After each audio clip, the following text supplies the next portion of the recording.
All praise, How about Shem Yahushai? You got it, brother. How would it? All praise to the Most High. Call on Yahweh Bashim Yahushai. Shalom to all of Yasha'Allah. We got the entire camp of O.F.I. ready to rightly divide the word, Lord willing.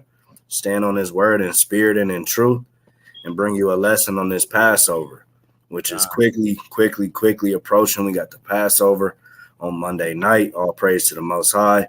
My name is Brother Yahweh of O.F.I. Brother Nakamaya, O.F.I. Brother Yara, O.F.I. Brother Cyrac, O.F.I. All praise to the Most High.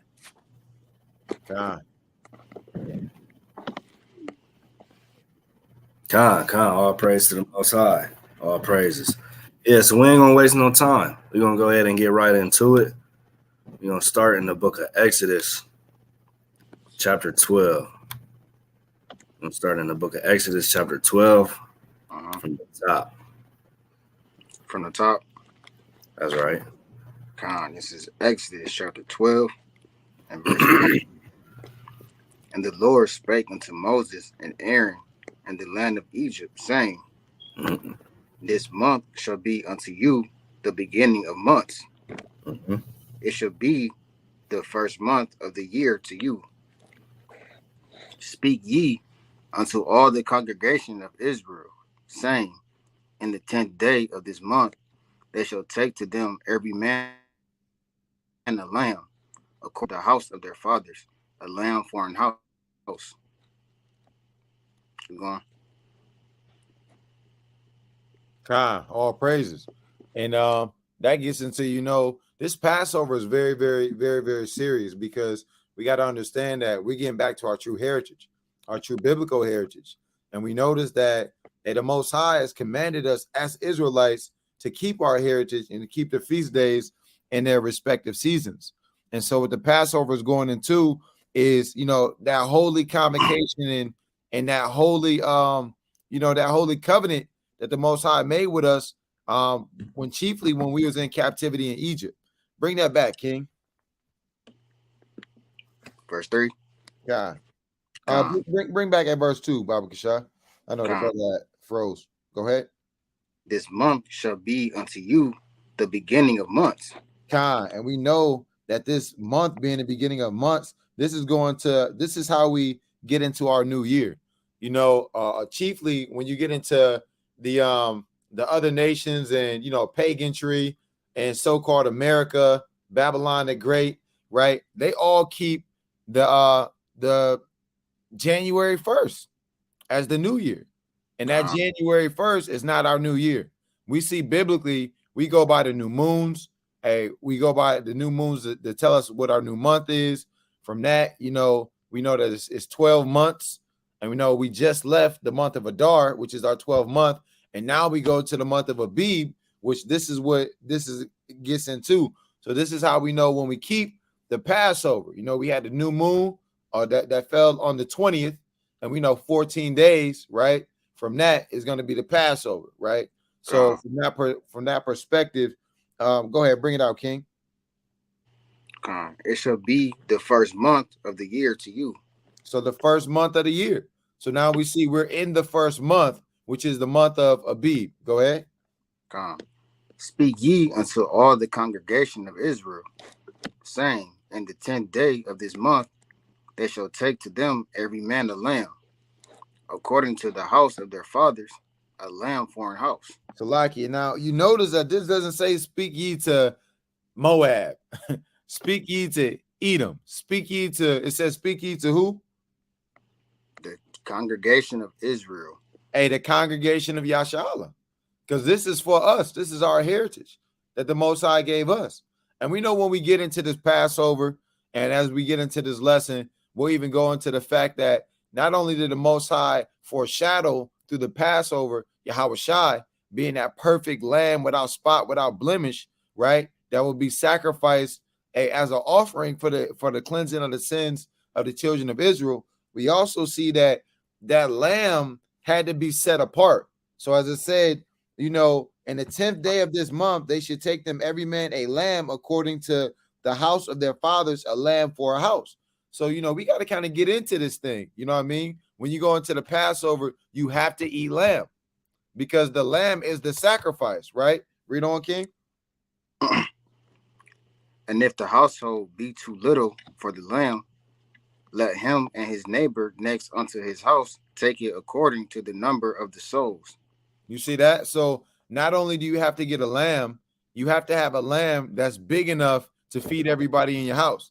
And if you don't have enough people in your house to consume a whole lamb, then you will go to your neighbors, right? Because we see that certain ordinances of the Passover goes into having a holy convocation, right? That's an ordinance of the Passover, right? So if I don't have enough lamb, if I don't have, a household that's big enough for a lamb of my own, and I will go to my neighbor, let's say Brother Yarad, and we will keep the Passover together, right?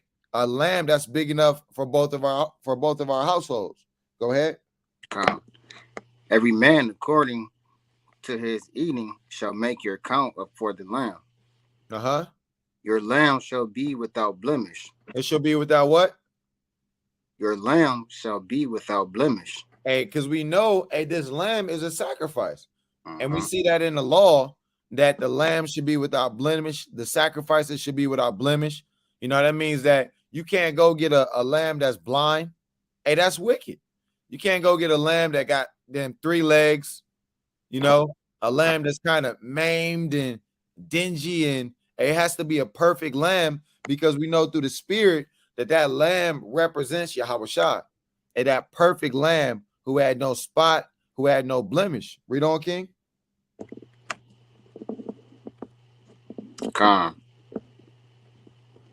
A male of the first year, you shall take it out from the sheep or from the goats. You see that? You should take it out from the sheep and from the goats. And that goes into not only did that lamb have to be without blemish, but that lamb has to be set apart, right? And that goes into even Kodash, holy. That lamb has to be holy and undefiled and set apart, right? Because we know Yahushua was set apart. And if we go in the Hebrew, I know the brother, Salakia, you on your mobile, King? Yeah, I am. Share, it'll let you share your screen, right? Pull up that blemish in the Hebrew. I know the brother's phone. I got kicked off. I'm not sure if it will or not.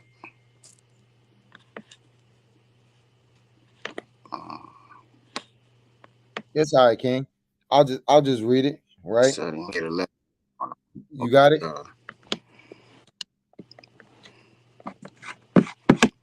Let me grab it real quick. Okay, all praise to the Most High. So yeah, it's very important in terms of that lamb being without spot, or without blemish, because we got to realize that when you take the Passover and when you get into the Passover lamb, that lamb is literally a burnt offering to the Most High. And similarly to how Yahushua was that perfect sacrifice without spot, without blemish, and who didn't tell any lies, Salakia. There was no guile or deceit in his mouth.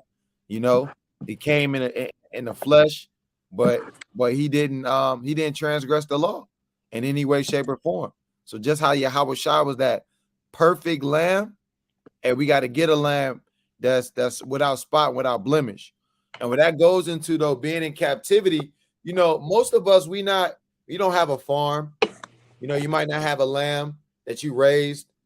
So we go to the supermarket to the best of your ability as we are rehearsing these righteous acts in captivity. And so you do your best through the spirit to get a lamb. Now, chiefly, we don't know if those lambs were, grass fed, if those lambs were a male of the first year. When you go to Kroger's or to Walmart or to the meat market or wherever you get your lamb at, unfortunately, while we're in this captivity, we don't have any way to know if that lamb was perfect without spot or without blemish. You know what I'm saying? You got that, King? I got it. Okay, go ahead, bring that up. It's Strong's H8549. It's Tamim, which says complete, whole, perfect, upright, without spot, uprightly. You see Healthful, that? yeah, Complete, awesome. Salaki King, complete, whole, without spot, without blemish, healthful. You know, and when you get into those things through the spirit, it's a wholesome lamb. You know what I mean? So we want to make sure that you don't want to be like you don't want to be like a Cain and bring the Most High offering, a sacrifice that's not desirable, right? You don't want to go and get the damn lamb that got the COVID. hey, bring the COVID lamb and try to sacrifice the COVID lamb for the Passover. You know, you don't want to go get a so-called retarded lamb. You know, lamb kind of maimed, missing an ear. You know what I mean? Lamb got one eye with a patch on it. You know what I mean? You want to really get into this thing and keep the commandments and keep the ordinances how the Most High commands us to keep the ordinances. And you know that lamb, it could be you might have enough money to or enough resources to go get a whole lamb, or through the spirit you might have to go and get some lamb chops, get a lamb shank, get a lamb shoulder. You know, kind of got to get what you can get, but God. But this is not a time to eat steak. You know what I'm saying? Can't talk about I want to keep the Passover. I want to go get a steak. Give me a steak, or some chicken tenders. Like, well, you know, my daughter, she kind of don't like lamb. She like chicken tenders. I'm just gonna get her some chicken tenders. You know, that's not the time for that, right? You got it, King. All right, verse 6. And ye shall keep it until the 14th day. Nation of Israel shall kill it in the evening. And this goes into, we saw that on the first day of the first month, right, on the new moon, that we went into our new year, Abib. And we know, so from the first day to day 10, on that 10th day, that's when we set the lamb apart. You know, Kodash, holy, we separate that lamb in antiquity. And when we say antiquity, we talking about in the ancient days, but does that mean that you don't do this now? So, you know, you can definitely take that lamb if you have the means, if you got a farm, you know, or means to raise that lamb, set that lamb apart, as it says, on the 10th day and things of that nature, right? And then on the 14th day, which is the Passover, the 14th day, what does it say, do King? On the 14th day of the same month, and the whole assembly of the congregation of Israel shall kill it in the evening. You see that? And you should kill the Passover lamb in the evening. And you notice it said the whole congregation of the children of Israel, right? Shall kill the lamb in evening. Let's get that Leviticus 23:4, matter of fact, because hold that. Let's get that Leviticus 23:4. We're gonna go 4-8, because what we got to realize is that there's two things going on here. Not only do we have the whole congregation who has to come together to kill the lamb according to the ordinances, but we know that the Passover is a holy convocation, right? Which is why the whole congregation is together to slaughter the lamb. And Salaki King, I'm gonna try to send the brother. He had got kicked out. I'm gonna try to send him this link back. Salakia. Okay, Salakia. But you can bring that out, King. All right, Con. This is Leviticus 23 and verse 4. These are the feasts of the Lord, even holy convocations. Even what? Even holy convocations. Which you shall proclaim in their seasons. And you see that? And as we saw, you can't be keeping the Passover in the middle of the winter. That's right. Right? It says that you shall proclaim in their seasons. So we see that this is the season, the spring, Abib. You know, the month of Abib, which means the green, where is the barley harvest, the greening of the ears of the corn and of the barley, right? So we see that there's certain seasons for certain feasts. You got the Feast of the Dedication, known as Hanukkah. Hey, that's in the so-called winter time, right? You might have tabernacles leading up to that. You got Pentecost, you got so forth and so on, the various feast days that all happen in their respective seasons in accordance with the new moons. So that's what that's going into, right? That we got to keep them in their seasons and bring that out again, King, about the holy convocations. God, these are the feasts of the Lord, even holy convocations, which ye shall proclaim in their seasons. God, and that's that holy convocation. That's why when we read in Exodus 12:6, and it says, and ye shall keep it unto the 14th day of the same month, and the whole assembly of the congregation of Yasha'Allah shall kill it in the evening. So we're seeing that we have a holy convocation. Read on, King. God. And the 14th day of the first month at even is the Lord's Passover. You see that? And so in the 14th day of the first month, so as we saw, we brought out the 14th day of the first month is the Lord's Passover at even. Read on. And on the 15th day of the same month is the feast of unleavened bread unto the Lord. 7 days ye must eat unleavened bread. And that goes into, we got to realize that the feast of unleavened bread is 7 days. You got the 14th day at even until the 21st day at even is the feast of unleavened bread. The Passover is the first day of the feast of unleavened bread. So don't get that confused. The feast of unleavened bread is 7 days, right? Starting on the 14th day at even all the way to the 21st day at even, right?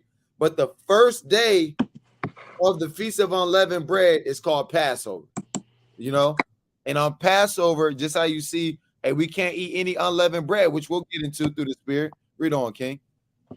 God. And the first day ye shall have an holy convocation. Ye shall do no servile work therein. Nah, you should go to work and then keep the Passover with your co-workers. Ye shall do no servile work therein.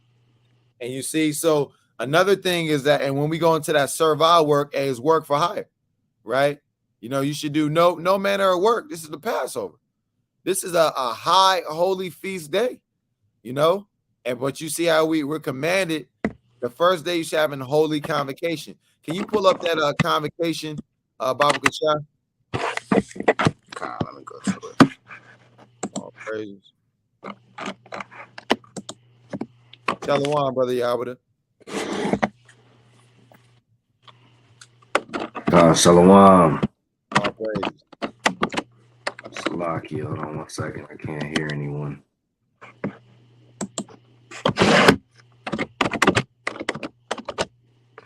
All praise. Salaki.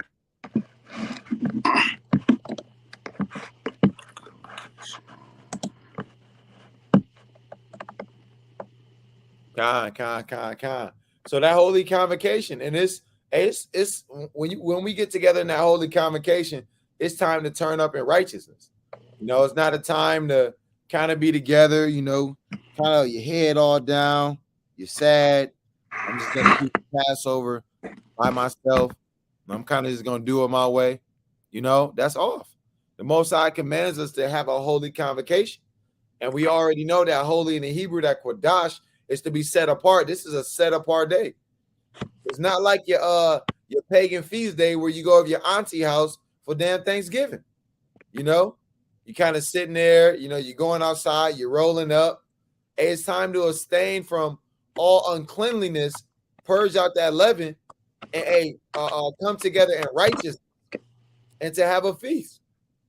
Eating lamb, sipping some wine, and you got your bitter herbs, and being in the spirit, right? The spirit of the Passover, You want me to bring that out, King? Nah, you got it, King. Application. Con. It's H4744. It's Mikra. And it says calling together a sacred assembly. You see that? A calling together a sacred assembly. It don't say assembly of niggas. The assembly of niggerdom. Time to go and freak off in the night with your baby mama. That's off. You know, that's not what this is about. A sacred assembly. When you think about something being sacred, right? When something is sacred, is holy, is precious to you. You know, like when you think about the you know, when you say something is sacred, that's something that's precious on a spiritual level and on a physical level. You know, you got it, King. Can you hear us, brother Yahweh? God, I can hear you. I'll share your screen. You got it, King. I mean, the verse 8. God. God. But ye shall offer an offering made by fire unto the Lord 7 days. And the 7th day is the holy convocation. Ye shall do no servile work therein. Uh-huh. And the Lord spake unto Moses, saying, Speak unto the children of Israel, and say unto them, When ye be come into the land which I give unto you, and shall reap the harvest thereof, then ye shall. That's all on that, King. God. We can go back to Exodus 12. But that point of that is that, hey, we see on the first day and on the 7th day, hey, you should do no servile work, and it's a holy convocation unto you. So, you know, that's what we was going into, why we're gathering together and to slaughter that lamb on the 14th day at even, right? You got it, brother Yahweh. God, all praise to the Most High. Salakia dealing with some technical difficulties. You know, Satan trying to do his best to stop the word from coming out, but you know, all praise to the Most High. The Lord always prevails. God. Have we been to Exodus 12 yet? God. Okay. God, We have 12 and 8. I'm in 12 and 6. Salakia. Okay, all praise to the Most High. God. All right. Jump down to verse 8, King. God. This is Exodus 12 and verse 8. And they shall eat the flesh in that night, roast with fire, and unleavened bread, and with bitter herbs they shall eat it. Now, I know I'm not crazy, and I know I heard roast with fire, right? So this ain't the time to be trying to boil your lamb, right? Or trying to, you know, try out new ways to figure out how to cook it, right? This ain't the time to be, you know, I think I'm gonna pan sear the lamb this time. No, you gotta roast it with fire. And you know, today's modern day, the easiest option for us to do that is to throw that lamb on the grill. God. You know, to make sure it's roast with fire. And it says, and unleavened bread and with bitter herbs shall they eat it. Right. So you got to get yourself some bitter herbs as well. You know, some good options like horseradish and dandelion and mint. I believe those are the top 3 options, you know, when it goes to those bitter herbs. Right. Go ahead, King. You got it. God. Eat not of it raw, nor sodden at all with water, God. but roast with fire, his head, it's like his head with his legs, and with the purtenance thereof. God. So it says, eat not raw. Right.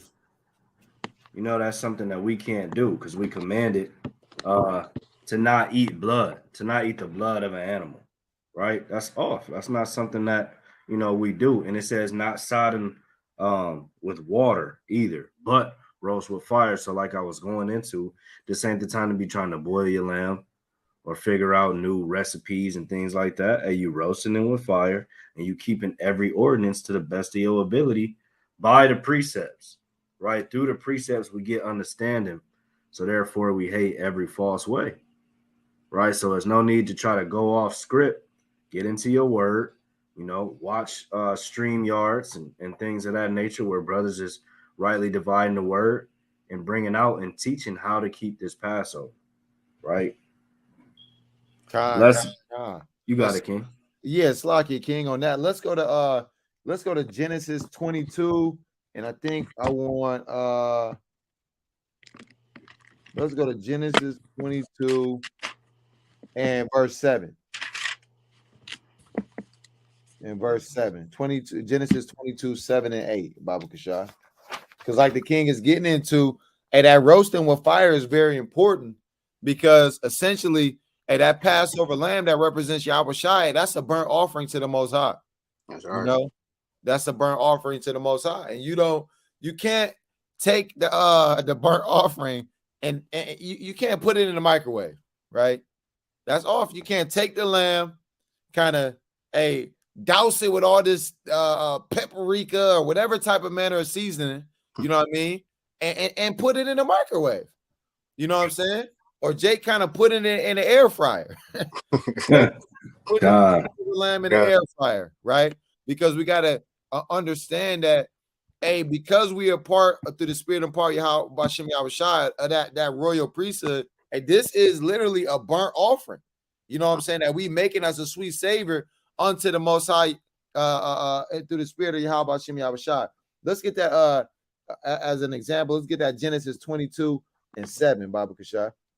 God, this is Genesis 22:7. And Isaac spake unto Abraham his father, and said, My father. And he said, Here am I, Salakia, my son. And he said, Behold, the fire and the wood. The hunt, not the microwave. He said, Behold, the fire and the wood. But where is the lamb for a burnt offering? Hey, where's the lamb for a burnt offering? Right? So we see the same thing through the spirit. You see, you got to have the fire, you got to have the wood, and that lamb is a burnt offering, and that's why it says we had to roast it with fire. And bring out that verse 8, King Baba Shah. Verse 8. And Abraham said, My son, God will provide himself a lamb for a burnt offering. So they went both of them together. And so we see through the spirit, just like how Abraham had to go for this burnt offering, right? The same thing, the Most High Yahweh has provided a burnt offering for us, that lamb, that precious lamb through the spirit, which represents Yahweh Shai. Brothers, the king was getting into, chiefly when we roast this the lamb, the Passover lamb, over that open fire with the wood, you know what I'm saying? We making that sacrificial offering, you know what I'm saying? That burnt lamb, that burnt offering. You got it, King. All praise to the Most High. Beautiful, beautiful breakdown.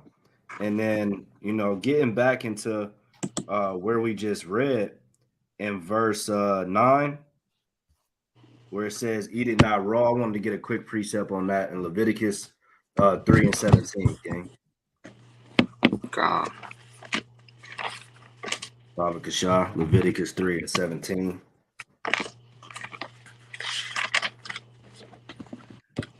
God, this is Leviticus 3:17. It shall be a perpetual statute for your generations throughout all your dwellings, that ye eat neither fat nor blood. That you eat what? That ye eat neither fat nor blood. And you see that? And it says it will be a perpetual statute, right? So can y'all see my screen? Salaki, King. Khan, you got it. There you go. Okay, all praise to the Most High. So I got statute pulled up here, right? It's a perpetual statute for the children of Israel not to eat blood or fat, right? Statute, it says an enactment, hence an appointment, appointed, bound, commandment, right? Convenient, custom, decree, right? So we command it. That's a custom of ours to not eat blood, right? So we're not eating that lamb raw. You got to make sure that thing is fire roasted and cooked all the way through, right? We're not doing the Esau, the rare. Esau kind of go to a restaurant and just make it sizzle for me and then put it on the plate. Hey, we're not doing that, man. That's off. Right? We commanded to cook that thing all the way through. Right? All praise to the Most High. And Salaki, King, that's a very, very beautiful point as well.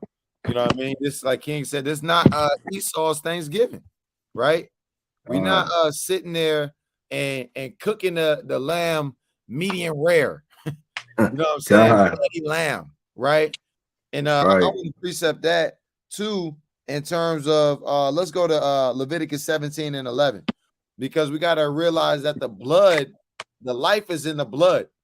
and the Most High gave us that blood for an atonement. And then after we bring this out, King, let's go back to that verse 7 before that verse 8 to show even through the spirit of that's why in the Passover we had to dip the hyssop in the basin with the blood and put it on the lintels, put it on the doorpost because that blood, it has the life. You know that life of the blood represents what the Most High made as an atonement, because there always has to be a shedding of blood for a sacrifice and for mercy, for the forgiveness of sins. You follow what I'm saying? And things of that nature, right? And remember, this is all going back, foreshadowing and point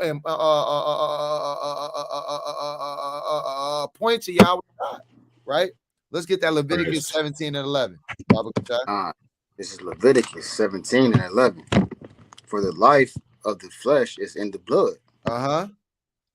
And I have given it to you upon the altar to make an atonement for your souls. For it is the blood that maketh an atonement for the soul. You see that? It's the blood that maketh the atonement for the souls. And as we see how this is foreshadowing once again, Yahweh Shai being that perfect sacrifice. You follow what I'm saying? That atonement was given to Yasha Allah. You follow what I'm saying? For Yahweh Shai being sacrificed as that perfect Passover lamb through the Spirit. And let's get Genesis 9 and 4 as well. Because as we see through the Spirit as well, is that we're not commanded, as the king was saying, we can't eat blood. You know, you cannot eat your Passover lamb full of blood. You kind of biting it, blood running down your face. You know, you kind of like, hey, princess, hand me that napkin to wipe the blood off your face. Hey, that's wicked. Hey, that's off. So let's get that Genesis 9 and 4, Baba Kasha. This is Genesis 9 and 4. But flesh with the life thereof, which is the blood thereof, shall ye not eat. You see that? Hey, the flesh, what it says, but flesh with the life thereof, which is the blood thereof. So it's showing you the blood is the life of the flesh. So we cannot eat that. That's off. You know, you got to cook that thing. You got to cook that lamb. Hey, well done. You know what I'm saying? No pink. It's not the time to have that pink. And let's precept that with that Exodus 12 and 8. I mean 12 and 7. 12 and 7. Exodus 12 and 7. And they shall take of the blood and strike it on the two side posts and on the upper doorposts of the houses wherein they shall eat it. You see that? So we should take that blood, right? It didn't say you should take the blood after you cooked it medium rare and kind of eat it, and kind of put the blood in your hands and be licking the blood off and kind of sprinkling the blood on your unleavened bread, on your unleavened cakes. That's all. No? Yeah. It said we should take the blood, right? And we bring that back again, King. And we got to understand we in captivity. So, you know, just depending on where you live, what you do, can't just be taking the blood and kind of putting it all on your doorpost. You follow what I'm saying? Through the Spirit, if you can do it, hey, get into this thing, do it. You know, I know last year I think we put a little bit of blood on the door. You know what I'm saying? Might as a little, you know what I'm saying? A little bit of blood through the Spirit. You know what I mean? You got it, King. Bring that out again, Baba Kasha. Exodus 12 and 7. And they shall take of the blood and strike it on the two side posts and on the upper doorposts of the houses wherein they shall eat it. You see that? So that's that blood. That's a very important part because, hey, the Egyptians, they didn't have that blood to put over the doorpost. Hey, so the angel of death could pass over. You follow what I'm saying? Just like the other nations, they don't have the blood of Yahweh Shai put up on them, sprinkled upon them to get that salvation. Beautiful point. You know? All praises. All praises. You got it, brother. Beautiful point, man. All praises. Yeah, like the king was saying, man. Esau, they so profane, man. They kind of get off on that. Who can have their meat the rawest? You know what I'm saying? We don't get down like that, man. Go ahead and continue in verse 11, Baba Kasha. Exodus 12 and 11. And thus shall ye eat it, with your loins girded, your shoes on your feet, and your staff in your hand. Salakia. So it's saying you gotta eat that lamb with your loins girded, man. So let's kind of dive into what that means, man. You standing strong, 10 toes down on the word and these ordinances of this beautiful Passover, right? You got to be strong in this thing, man. And that's going into that's just giving you an example of how to move in this truth at all times, man, with your loins girded, man. You got to gird up. Sometimes things aren't always going to be the way that you want it to be, but you got to gird up and you got to endure. Just like how, you know, there's many things throughout our history that our people have had to endure. Now, let's say the whole reason why we have to have our shoes on and loins girded and staff in your hand is because we might have had to be on the move at any time. And being on the move, who knows? The Lord only knows what we would have had to endure, right? So it says your shoes on your feet and your staff in your hand. And go ahead, King. And you shall eat it in haste. No, you kind of taking your time so you can savor that thing. And you shall eat it in haste. Uh-huh. It is the Lord's Passover. So we eating with haste, man. We not trying to, be like damn, what's the Edomite name, man? The chef, man. Oh, Gordon Ramsay. Yeah, Gordon Ramsay, man. Ramsay. We're not trying to test out our palate that night, man. We're not kind of, man, that's the best lamb I ever. And we know that the lamb is good, but we not. That's not what we're doing, right? It says it is the Lord's Passover. Go ahead, King. For I will pass through the land of Egypt this night, and will smite all the firstborn in the land of Egypt, both man and beast, and against all the gods of Egypt I will execute judgment. I am the Lord. Read on, King. We about to get into one of the best parts. Read on. And the blood shall be to you for a token upon the houses where you are. And when I see the blood, I will pass over you. And the plague shall not be upon you to destroy you when I smite the land of Egypt. That angel of death is gonna pass over you through your obedience. Right? Mm-hmm. Everything comes back to obeying the Most High God. Yahweh Bashim Yahushai. Hey, if he says to put the blood on your door, on the post of your house, then that's what you got to do, man. And it's so simple. And it's sad to think that, we had ancestors who didn't do so. Right?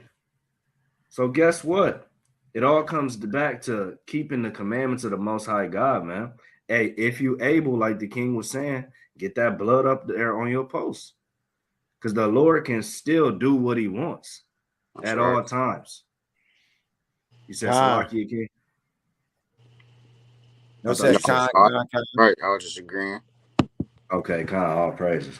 And you had something, if I may on that, yeah, Khan. Let's go to now. That's very important too. And you notice too, the Most High, hey, he not playing. He not playing not with the heathens, and he not playing with us. And even he said, and this is another thing, oftentimes brothers and sisters may say, hey, well, when we say, hey, the Bible teaches that there's multiple gods, but there's only one Most High God, right? Bring back out Baba Kashad at verse 12. That's very important, some key in that. Verse 12. For I will pass through the land of Egypt this night, and will smite all the firstborn in the land of Egypt, both man and beast, and against all the gods of Egypt. All the what? All the gods of Egypt. Hey, so not only did the Most High punish the Egyptians, and he punished their fake idols. Because you got to think, when Moses was coming through the spirit with the spirit of Yahweh Shem Yahushai, and he had performing the miracles, you know what I'm saying? From turning the water to blood, you know what I mean? Putting his hand in his bosom, as we was talking about in the movie, the Prince of the Prince of Egypt. God. The movie The Prince of Egypt, they showed all the miracles, but they didn't show when Moses said, Yeah, they definitely ain't show that. They ain't show that. You see what I'm saying? So when Moses is performing all of these miracles through the spirit of Yahweh Bashim Yahushai, right? You have the Pharaoh and the Egyptians with their sorcery on the left-hand side, kind of trying to mimic the miracles. You know what I'm saying? Building up a false confidence, right? And that's ultimately too what the Most High used to harden Pharaoh's heart.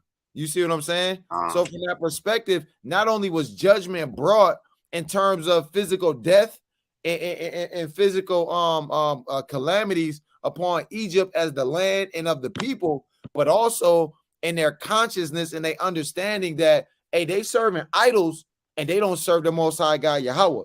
And let me get one more precept on that, King. Let's get Exodus chapter 11, verse 4, right? Exodus 11, verse 4, because we got to think, hey, the Most High, he warned them. He warned them. This Passover is a big, mighty thing because our God, Yahweh, showed mercy to us, to the children of Yasha'Allah, and showed justice and judgment to the people, right? And he warned them. He warned them. You know what I'm saying? So how much more do we have to realize the spirit of even us in our captivity, that we blessed to be able to return to our heritage and to keep the Passover, you know, because like the Most High says in Ecclesiastes that God requires that which is past. You follow what I'm saying? And so we see through the spirit and Babylon, as we return to our heritage and we keeping these Passovers, the Most High is still sending the death angels out. You know, the angels of destructions. We see this economy crashing, right? We see all manners of them a judgment. You see school shootings. All these things is controlled by the Most High. You know what I'm saying? And his land is chaos. You know, all manner of hell breaking loose, right? But they being warned, just like in antiquity. Moses, the Most High sent Moses to warn Pharaoh. Hey, I'm gonna cut you down. I'm gonna kill the firstborn, right? Bring that out, Baba Kasha. That Exodus 11 and 4. Exodus 11 and 4. And Moses said, "Thus said the Lord, about midnight will I go out into the midst of Egypt."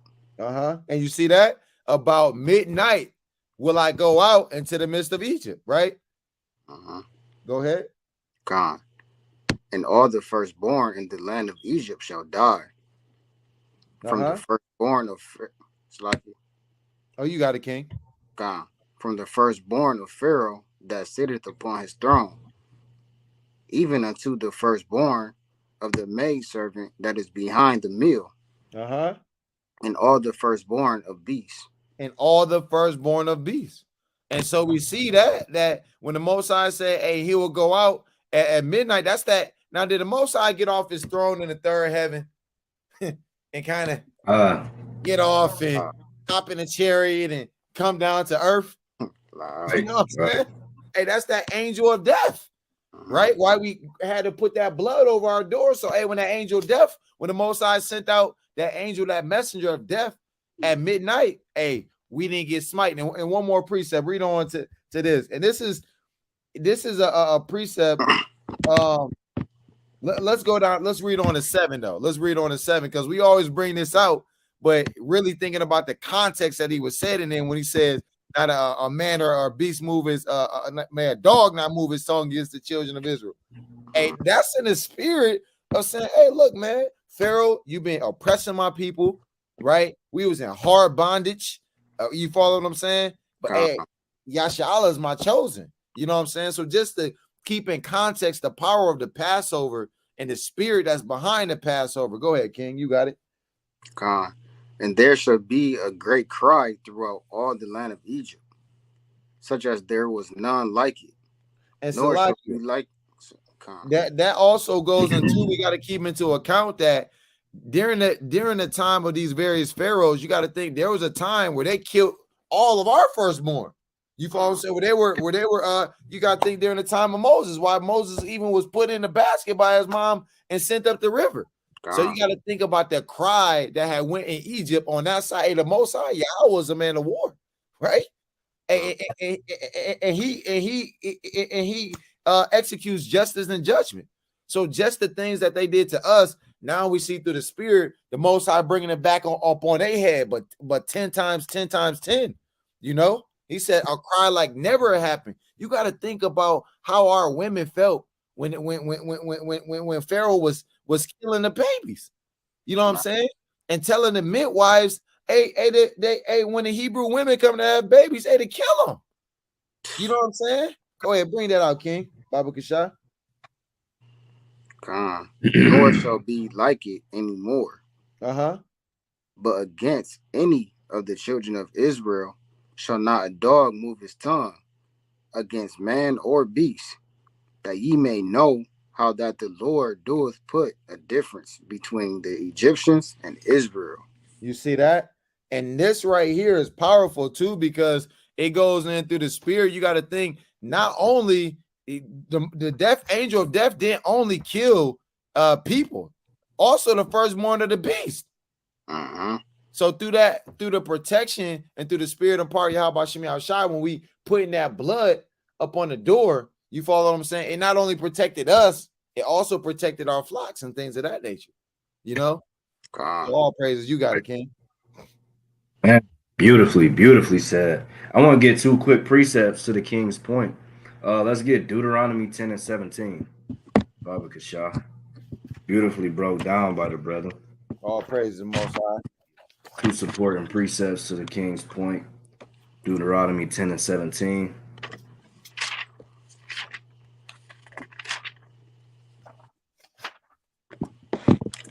Deuteronomy 10 and 17. For the Lord your God is God of gods. Hold on. Bring that back. For the Lord your God is God of gods. He says, for the Lord your God. So he's talking to the children of Israel. So he's letting us know the God that we serve is the God of gods. Go ahead. And the Lord of lords. A great God. A mighty and terrible. And what? A mighty and terrible.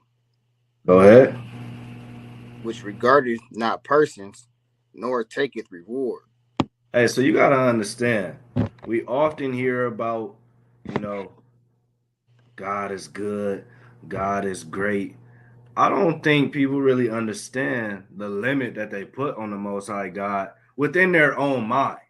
It starts to create this thought of like, yeah, God is he's just so nice all the time. He said that the Lord is terrible, man. You know what it means to be terrible? A terror. That means the Lord will get on you, man. And we're going to see that in this next precept, Zephaniah 2 and 11. So like the king was saying, how it was also going into how he'll smite the idols, the false idols. And the Lord will destroy those things in a heartbeat, man, because he created it in the first place for these heathens to go and worship. Right? So let's get Zephaniah 2 and 11. This is Zephaniah 2 and 11. The Lord will be terrible unto them. Lakia. So we just saw that in Deuteronomy 10 and 17, he is a great God, a mighty and terrible God. So he is terrible. And then now we're seeing how he can be terrible right here in this precept. Go ahead. For he will famish all the gods of the earth. He will famish all the gods of the earth, man. Just like that. And he'll wipe all the false gods out. God. Right? It won't be nothing for these heathens to worship. Go ahead. And men shall worship him.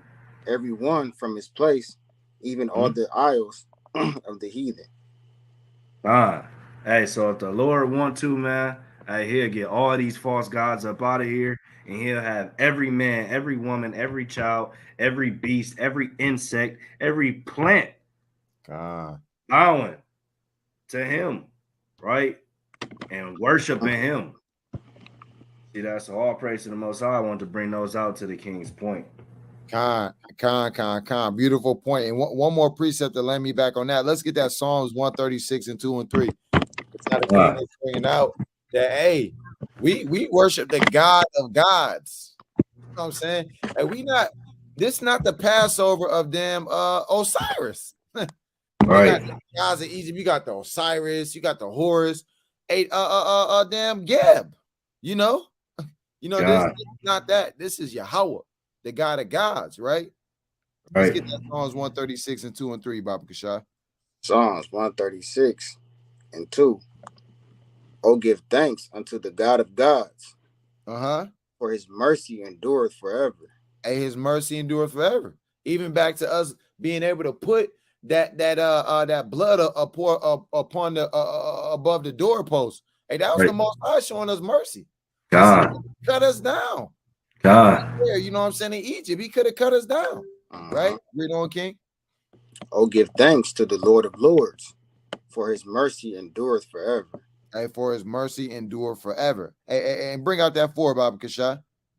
To him who alone doeth great wonders, for his mercy endureth forever. Hey, and what we talking about the Passover, man? It's a great wonder the things that happen in Egypt, right?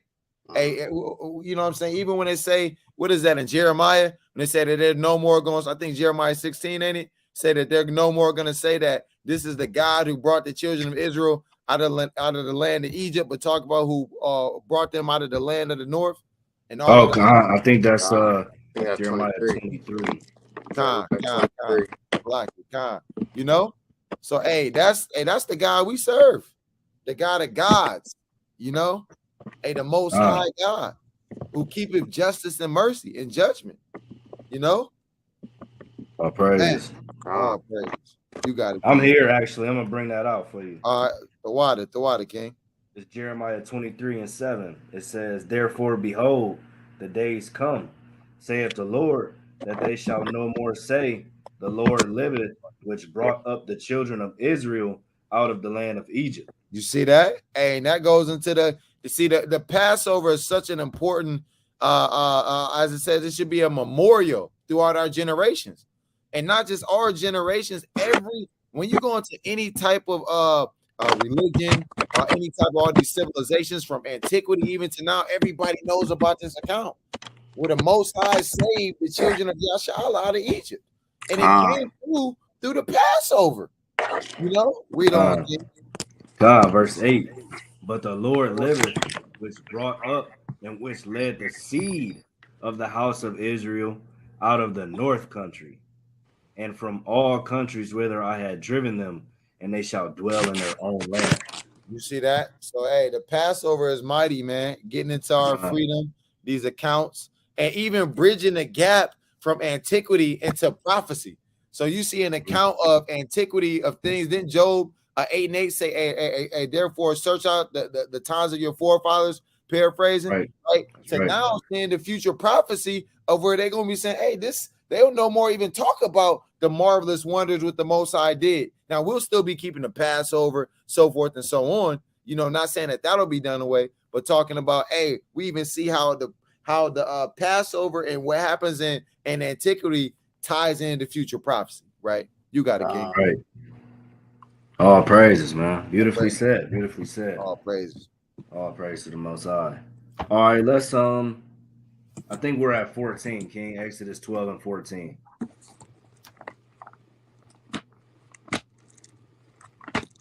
Yeah, we at Exodus 12 and 14.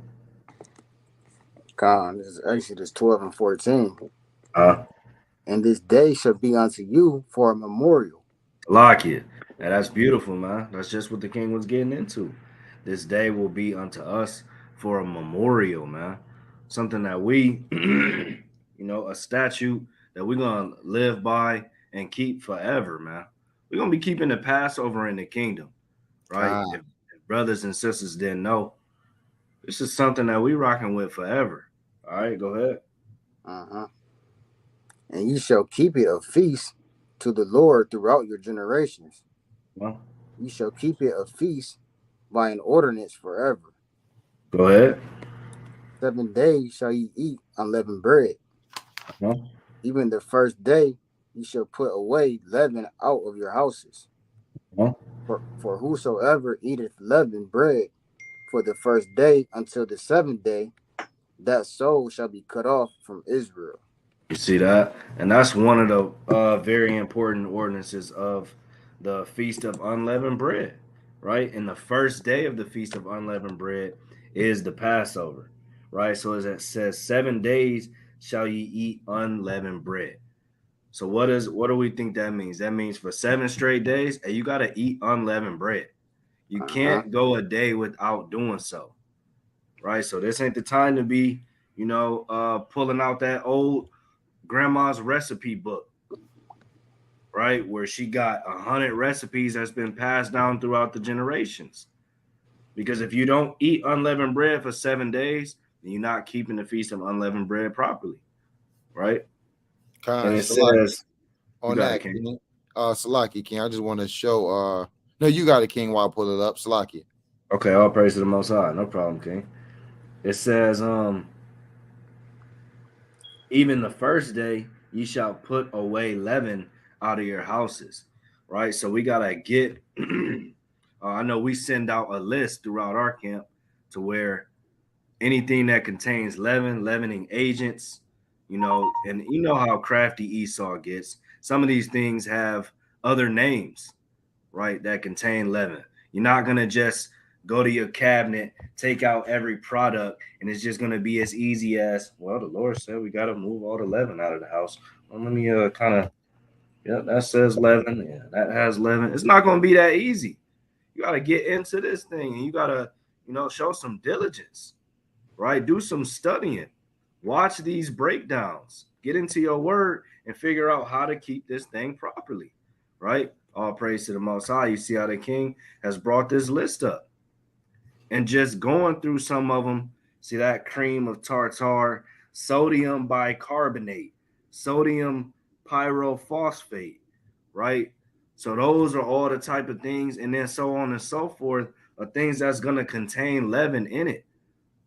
So it's not going to just be so simple as you go in your cabinet and read leaven on everything, right? And you don't want to wait until the last day to start this, right? Because I know last year, one of my brothers had brought up a key point of how, hey, you want to do a Passover cleaning on your house too, because you can have leaven crumbs behind the refrigerator, under the couch, in the couch cushions, right? You want to do everything that you can do to clean your house of that leaven, right? Uh-huh. It says, Salaki, it says, even the first day ye shall put away leaven out of your houses, for whosoever eateth leavened bread from the first day unto the seventh day, that soul shall be cut off from Israel. And you don't want that, man. You don't want to be cut off from your people. Because what does that make you? Hey, it make you down.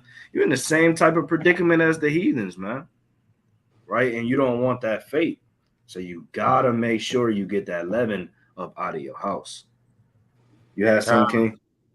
King. No, that's very important. And what the King is going into too, that removing that leaven, you know what I'm saying, out of your house physically, and our King gonna bring out some precepts out of your house, your spiritual house, cleansing your body, cleansing your mind, right? And when my wife was just preparing the house for Passover and things, hey man, I moved she moved the cushions on the couch. All Hey right. man, it was 11 season on there. My daughter got crumbs all in the you kind of got to get the vacuum, you got to get the hose out. The vacuum got the hose, you got the little nozzle on it. You put the nozzle on, kind of get all the way in there.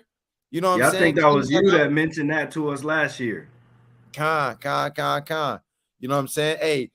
Hey, move out the couch, you know what I'm saying? Kind of and sometimes too, like on the refrigerator, I mean, you got to move the refrigerator out. You know what I'm God. saying? Hey, even take the vacuum. If you got hard floors, you might have a linoleum tile floor, you may have a wood floor, you know what I mean? Kind of take the little crevice things of the vacuum. It's kind of like when people detail cars, they kind of get in Yeah. there, Uh-huh. detail suck all that up. You know what I mean? Right. You want to also even look if you I'm telling on myself What? now. Hey, sometimes What? I be snacking, man. I might have God. some Pop Tarts in my hoodie or something. Pop Tart in the coat. God. I'd have ate one and left the other one in there. Hey, go through everything, get that Right. leaven out, and another thing with that, I want to pull up my screen real quick, because not just when it says leaven, it's not only in food. You know, there's a lot of other things that have leaven in it. Like I had just Googled sodium bicarbonate, and this is just one of the things that's on the list, right? And if you look at this, it says sodium bicarbonate is an antacid used to relieve heartburn and acid indigestion. Your doctor also may prescribe sodium bicarbonate to make your blood or urine less acidic or in certain conditions. So in a lot of things, you know, some of these medications that you may be taking have leavening agents in them, right? You know what I'm saying? So you want to literally go through and see. I know last Passover, we had to get rid of the Dove. You know, we had a Dove body wash that had leavening agents in the actual Dove body wash. You know, so you really want to get into this thing, because Esau and these other nations, they not playing, man. And they know. Hey, they Esau them now the run of the muck, damn dumb you know what I'm saying, Edomites like it. Hey, they might not know. But these upper echelon heathens who run in the factories, right? Who creating the formulas. You know, you got certain chief men who create the formulations for certain foods, for certain factories, for certain product lines, and they know. And as I said, Judith, if they want to stay in power, they got to keep the children of Yasha Allah in sin. So, you know, there's leavening agents and all type of things. Just how we got to watch for pork and swine and those type of things. You got to be very diligent and kind of, you know, like the king say, spend some time going through your home, you know, spend some time going through, because you don't want to be cut off, right? And that's even through the spirit. Now, we know chiefly, Yahweh Shai, Yahweh Bashim Yahweh Shai, and the angels, the angels is taking account of all things. So while you sitting there and while you kind of just taking Passover as like any other regular day, hey man, we got to get serious about this and get into it. You know, you got it, King. Praise to the Most High. Beautifully said. Quick precept on that that we can use. Exodus 16 and 23. It's a classic.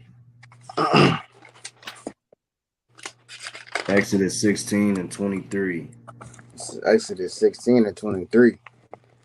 And he said unto them, this is that which the Lord has said. Tomorrow is the rest of the holy Sabbath unto the Lord. Bake that which ye will bake today, and seethe that ye will seethe, and that with which remaineth overlay up for you to be kept until the morning. Now, obviously, this is for you to take in the spirit and kind of understand, you know, where we're going with this, right? Obviously, you're not baking something or boiling something in preparation of, you know, the Passover and the Feast of Unleavened Bread, but it's just to put you in the spirit of preparation, right? Take you a week's worth of preparation, because that's a lot of things that you got to do, right? When you cleaning the whole house and you getting out all of those products and you researching those products, right? You may not be somewhere to where you have access to a list of some sort or things like that. So just in the spirit, understanding how you got to prep for the Sabbath day, a prep for this feast day in the same way, because you don't want to get caught on the last day at the last minute, right? And then you got all types of leaven still in your home that you didn't know about.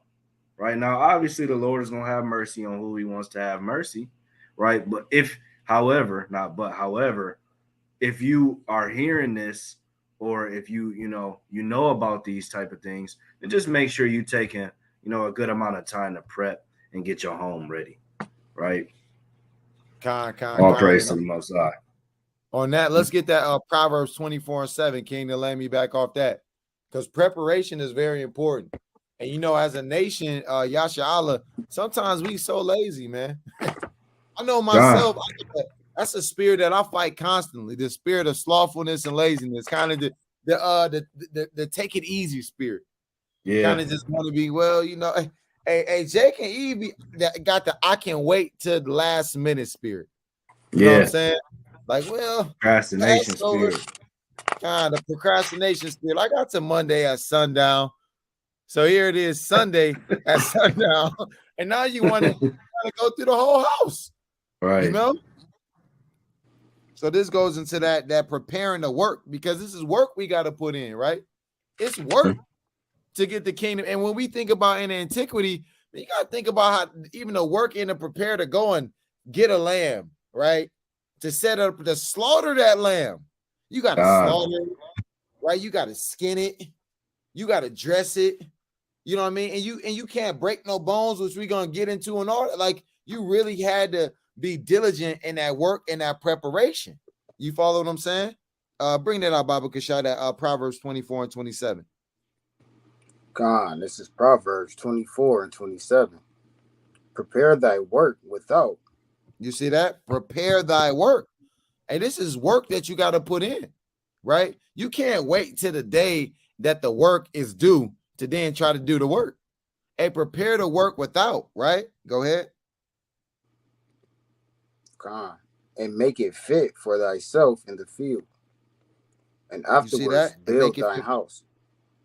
Afterwards build thy house.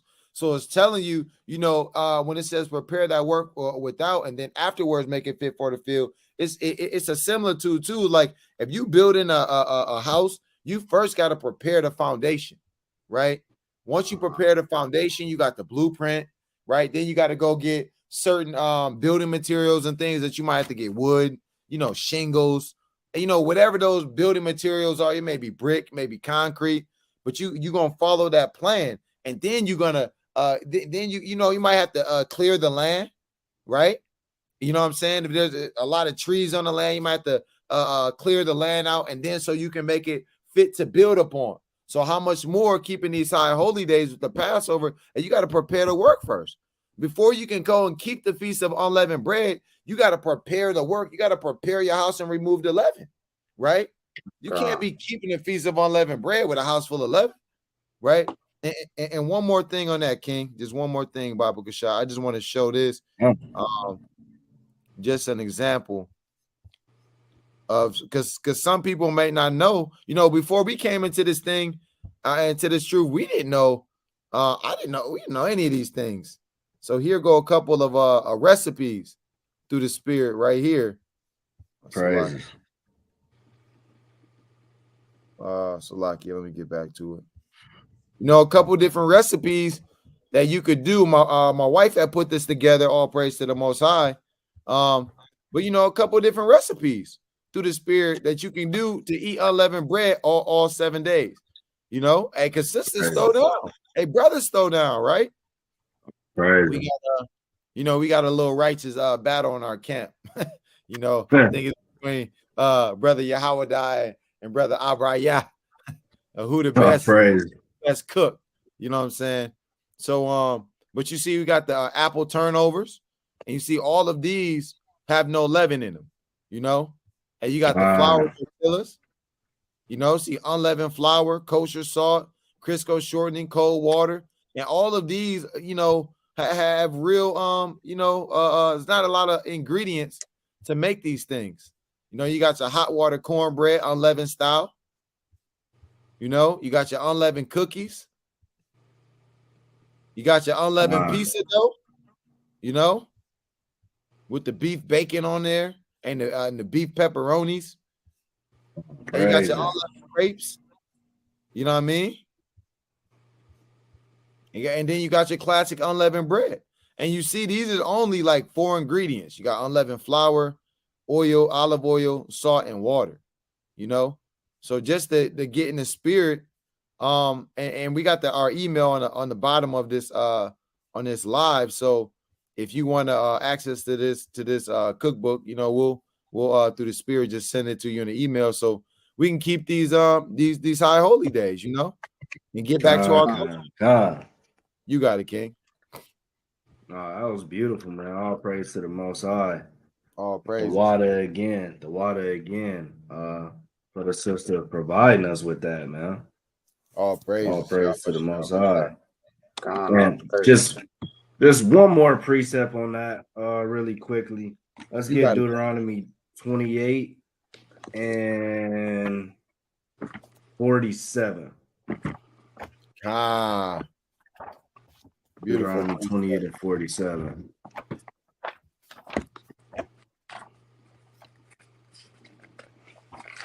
This is Deuteronomy 28 and 47.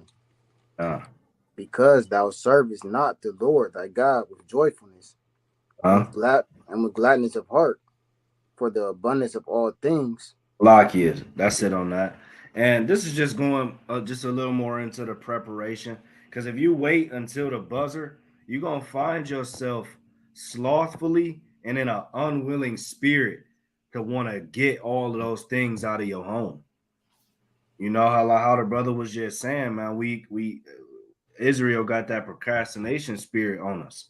And that will lead to a spirit of just, you wouldn't be going into this thing in the right way, right? You're going to find yourself not serving the Lord, because keeping these feast days is serving the Lord. You're going to find yourself not doing it in a joyful spirit. You're going to kind of wait to the past, man. I get all this living out the house, man. You know what? I think it'd be all right if maybe we don't clean. Maybe we could just get the stuff out that we know has leaven, and the Lord to have mercy. And you don't know that. Right? And you ain't do your best to get it all out. And you're going to end up putting yourself in the spirit of not joyfully serving the Lord if you wait to the last minute. Right? That's it on that, though. Well, Slacky, bring out that 48, Baba Kashai. God. Therefore shalt thou serve thine enemies, which the Lord shall send against thee in hunger and in thirst and in nakedness and in want of all things. You see that? He shall put, Shalaki King. So now hunger and that and thirst, we got to realize too, hey, you got to check the water as well. You know, it's not just a food thing. Hey, some of the water got leavening agents in it. You know what I mean? Beautiful point. You got it, King.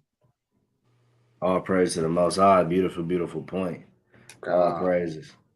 All right, so alluding to, cleaning out your spiritual house, because you got to clean out your house physically, your physical home, and you have to clean out your spiritual home, right? Which is your body, right? You know that you are the temple of God, and you have to clean that out in preparation. This isn't just about getting the leaven out of your house; it's getting the leaven out of your spirit as well, right? So first, I want to start with John 11 and 55.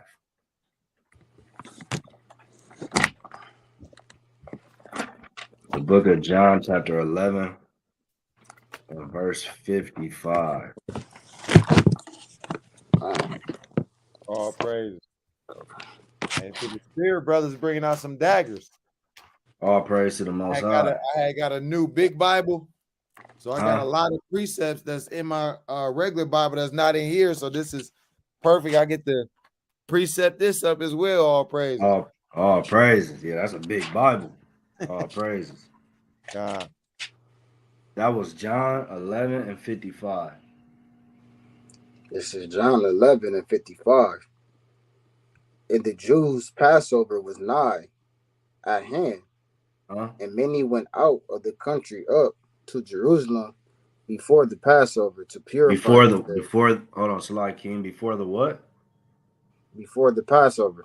Okay, go ahead. To purify themselves. To do what now? To purify themselves. You see that? So before the Passover, hey, we was purifying ourselves, man. So it's about cleaning out your spirit in preparation. Just like you taking preparation to clean out your home, you got to take preparation to clean out your spirit, right? To clean out all the leaven that's going on inside you, right? I know here in our camp, before the Passover, and we put everything on the table.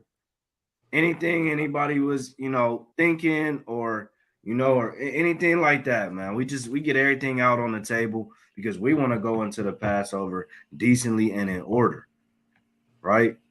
And we, implore you all to do the same. All of y'all, Sha'ala. If you want to be obedient to the Most High God, you got to purify yourself before the Passover, right? And then take the Passover and the Feast of Unleavened Bread and purify yourself within it as well, right? Let's say that you don't, purge everything out beforehand, right? That doesn't mean just, okay, well, the Passover kind of crept up on me and I didn't get to say this to this brother. I didn't get to say this to this sister. So I'm going to kind of just wait 7 days and then I'm going to get it out. No, man. Get it all out. Go ahead and purify yourself, right? You got it, King. Con. No, that's a beautiful point, King. Just a precept on that. Let's get that 2 Chronicles 30 and 17. Because we got to go into the Passover, Lord willing, with a pure conscience, with a pure spirit, with a pure mind, and to even be worthy to eat the Passover. You can't have malice in your heart, you know what I'm saying? And you kind of, I got a problem with brother Yahweh, you know what I'm saying? And I'm kind of just, I ain't gonna say nothing to this brother. You know, right? Kind of be in that day of the Spirit of Atonement. I mean, it's like the Spirit of the Day of Atonement. You know what I mean? Where brothers and sisters got to, hey, if you got a problem with that sister, you got to let that sister know. You know, hey, that's a part of purging out that leaven, right? So let's get that 2 Chronicles 30 and 17, and see even in antiquity what the priests had to do, right, to prepare the lamb, to prepare for the Passover. It's the 2 Chronicles 30 and 17. For there were many in the congregation that were not sanctified. Therefore, the Levites had the charge of the killing of the Passovers for every one that was not clean, to sanctify them unto the Lord. You see that? Hey, so you got to be clean. You got to have a clean spirit. You got to be sanctified. That goes into that holy, that kodash, that set apart. You know what I'm saying? Sanctified unto the Lord, so that we can keep the Passover and that we can be worthy, you know what I'm saying, to the Passover lamb and to partake in the spirit and power of Yahweh Shem Yahushai to get back to our heritage, so we don't got that filthy damn uncleanness, you know, in your mind and your spirit, and you kind of holding a grudge. How you gonna eat the Passover lamb, you know, and when the Most High have mercy on us, and you ain't got mercy for your brother, and you holding a grudge against your sister, and you at a holy convocation with a problem with the sister, kind of looking at the sister, shalom, sis, but in your head I can't stand that sister, and you kind of just cutting and eating on the lamb. That's off. You know what I'm saying? You eating the bitter herbs, and you got bitterness in your heart towards your sister or towards your brother. You know, you got to get. You up there fake smiling. God, right? Well, nobody want to be at the Passover fake smiling, man. You in the completely wrong spirit. You're not even ready, right? So them the type of things that you gotta purge out, man. And so, like the brother was saying, we gotta do that in preparation. Get your spirit ready for the Passover, ready for the Feast of Unleavened Bread, man. Just like the Jews, right? And that precept we just read, John 11:55, right? Before the Passover, they went to purify themselves. And that's what we got to do. We got to do the same, right? Let's get 1 Corinthians chapter 5.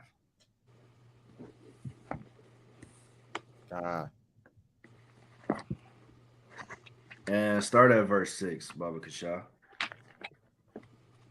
1 Corinthians chapter 5 and start at verse 6. Let me make sure that's 1 Corinthians. That's it. 1 Corinthians 5, Salakia. That's it, King. Yeah, I want to make sure I wanted to start at 6. Yeah, go ahead. Go out. God, this 1 Corinthians 5 and 6. Hmm? Your glorying is not good. Know ye not that a little leaven leaveneth the whole lump? Right. So that's Mm. why, as we was just getting into how here at O.F.I, and we get everything out on the table, man, before we get into the Passover, because just a little bit of leaven can leaven the whole lump. It can take over and spread like a wildfire throughout the whole camp. Now everybody at the first day, we at the feast day, and everybody kind of got a little something going on with them. Now we all out of order. Now we keeping the feast day out of order and in the wrong spirit. Now we ain't ready to be girded up in our loins. You know what I'm saying? We not getting in the spirit of understanding how important this is and what our forefathers and foremothers went through Mm. when this actually happened. You don't even have your mind on that because you got your mind on petty problems with your brother or your sister. You're not even thinking about the type of problems that your forefathers and your foremothers had to endure, Mm. right? Those was real problems.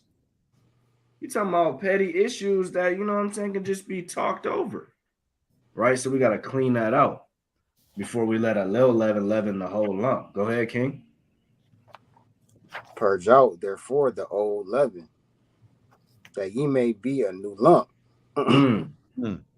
as ye are unleavened. For mm. even Christ, our Passover, is sacrificed for us. And you see that?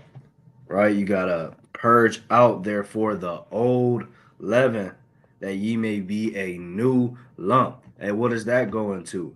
Putting off the old man, putting Mm. off the old woman, and being a new vessel, right?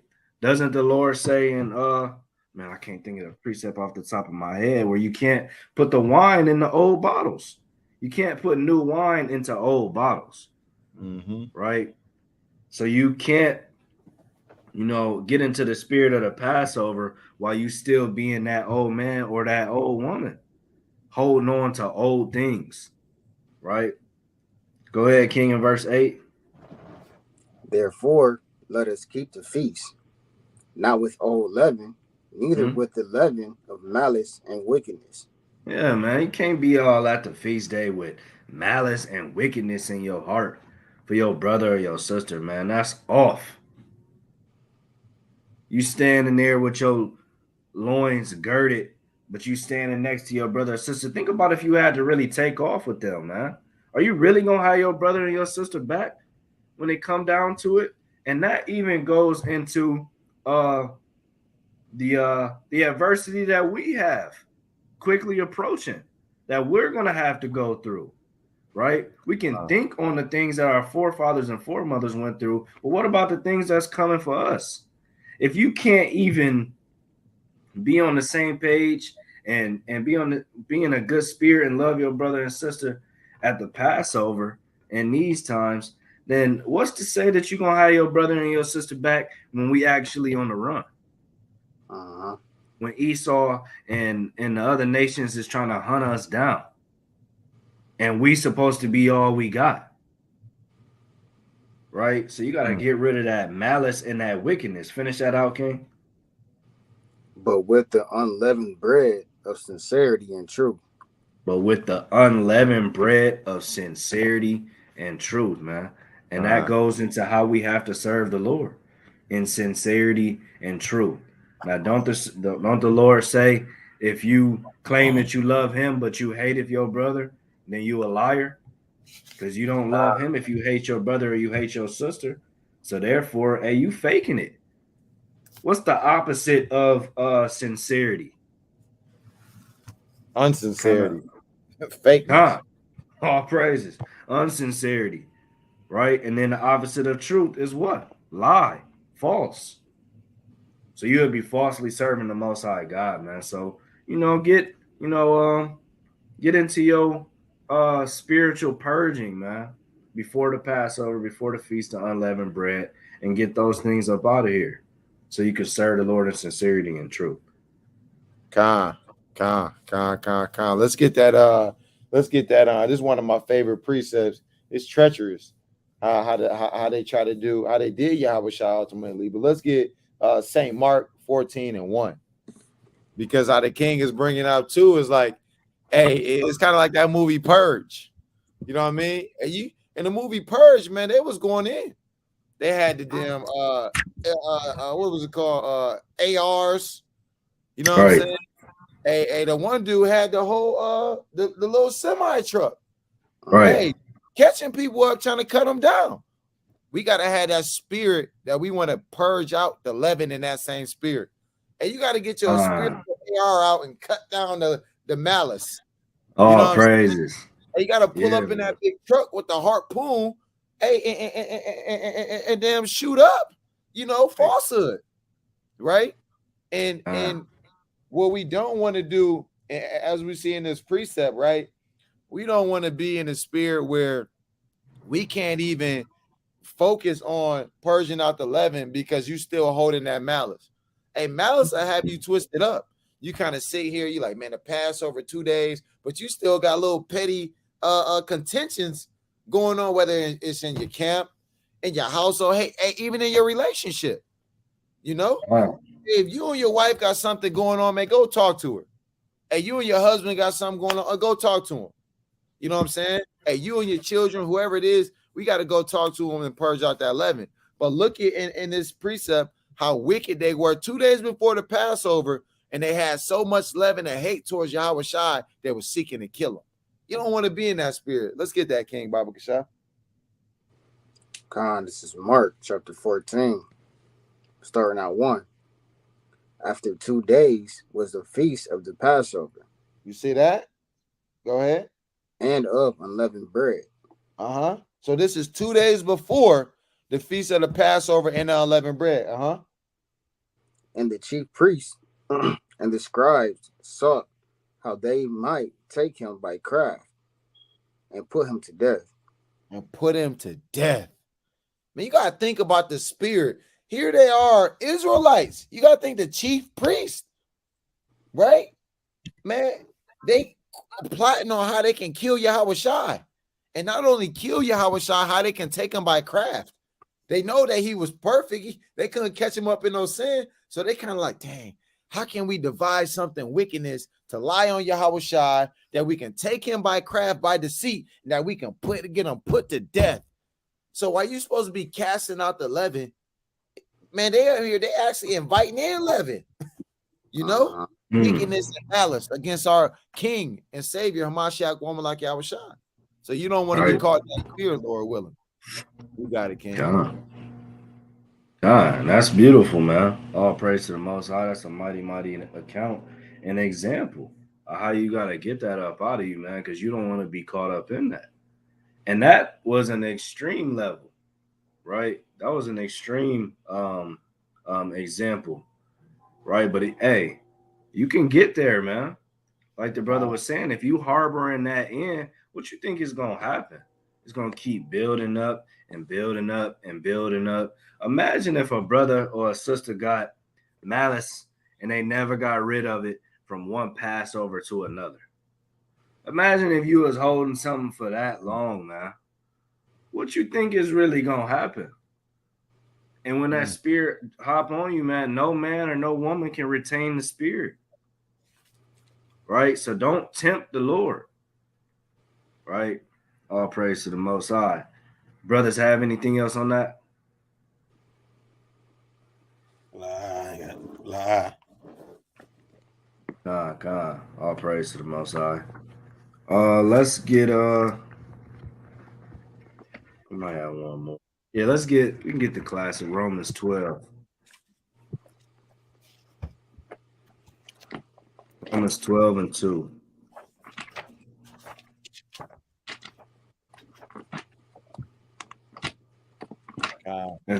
And though this is an everyday thing, you can take it in the spirit and understand how it goes right into what we're saying, right? About purging yourself before the Passover. God, this is Romans 12 and 2. And be not conformed to this world, but be ye transformed by the renewing of your spirit. I'm Salaki, of your mind. Hey, all praises. It's renewing the renewing of your mind, but take that in the spirit of being renewed in the spirit as well. God. Right? Before the Passover, before the feast of unleavened bread, hey, be renewed in your mind. That old woman or that old man is the one that held on to those things that they had against their brother or sister, that malice or that wickedness. But that renewed woman, that renewed man, the one that's one with Yahweh Shai and Mashiach, and you letting that go, man. And you being transformed. You're not being conformed to this world. Go ahead, finish it out. Khan, that ye may prove what is that good and acceptable and perfect will of God. And his will is perfect, man. All praise to the Most High. All praise to the Most High that his will was The Most for, High. us to be on here rightly dividing this word, man. Because we could be, anywhere right now, doing anything. But the Lord has us, trying to do our best to serve him in sincerity and truth. Right? God. All So, praise. all right, let's get back to Exodus. I believe we're at verse 16, 12 and 16.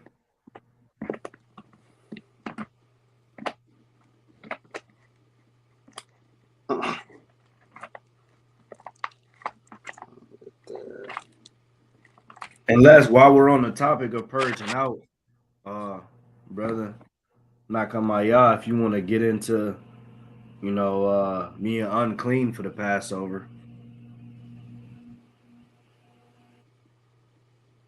Con. You can bring it out, King. God, all praise to the Most High. All right, let's start at Numbers chapter 9. At 9. Con.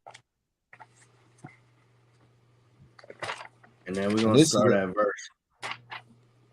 I was just saying What's this is that? very important though in terms of what the king is about to bring out, because when you go into this, right, we understand that life happens. You know what I mean? And how the king just brought out in that Romans 12, the perfect will of Yahweh, right? The Most High is so perfect that he knows, you know what I'm saying? There's certain ordinances and things dealing with the Passovers of being clean, if you unclean, you know what I mean? How you kind of deal with these things. Hey, if I'm unclean, do I still go keep the Passover? Hey, women may be on a cycle, you know what I mean? You may have been around a dead body that make you unclean and things of that nature. So there's certain ordinances that King is about to get into that, according to the Most High's perfect will, of how to deal with these things and keeping the Passover. You got it, King. God, all praise to the Most High. Beautifully, beautifully said. All praises. Yeah, start at verse 2, Baba Kasha. Numbers chapter 9, verse 2. Khan, this is Numbers chapter 9 and 2. Mhm. Let the children of Israel also keep the Passover at his appointed season. That is what? At his appointed season. The Lord has an appointed season for everything. And this is very important too, to not just, kind of just do your own thing.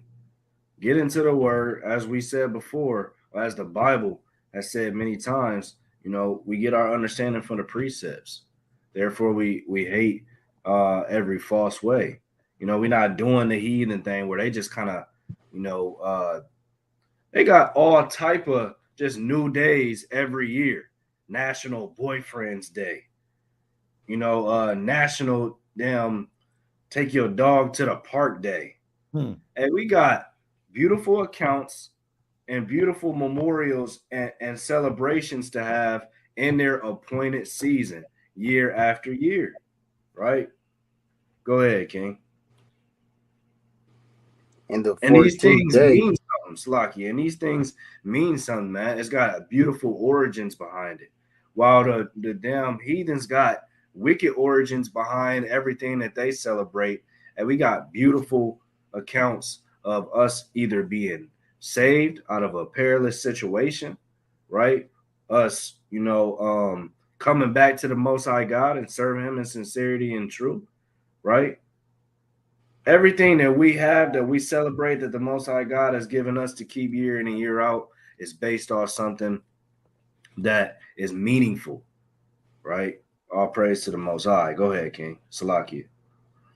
In the 14th day of this month, at even, you shall keep it in his appointed season, Huh?